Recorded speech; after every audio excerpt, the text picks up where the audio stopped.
Why haven't we come down to those levels, or could we still visit those levels? It's still possible, but I think certainly incorporated in that type of level consensus in the market, was the idea that a coalition takes a lot of time to come together. The experience here from 2010 is that it wasn't done in one day. And I think one of the big surprises is that, they were so close to getting a majority that it's a relatively simple coalition that has been put together, and that has allowed her to essentially come out, and it's clear that the narrative of the government is business as usual, let's keep going.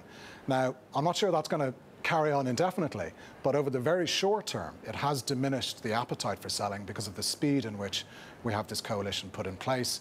And now, of course, importantly, negotiations on Brexit can begin on schedule on the 19th of June. Well, if that had been pushed back further and further, the time for actually reaching a deal becomes smaller and smaller, and that would have clearly worked against the UK. Well, technically, Derek, they can, but will they? That's the question. And will Theresa May even survive the next few days as leader of her party?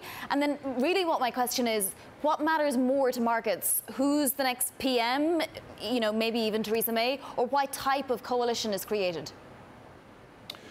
Well, I think on the question of does she survive, I think, there's been such a deluge of votes that have taken place nationally here that, I think there is a clear indication that the appetite amongst voters is very, very low. And of course, if you put a new Prime Minister in place, you'd hear the same old things coming back about that leader not having a mandate.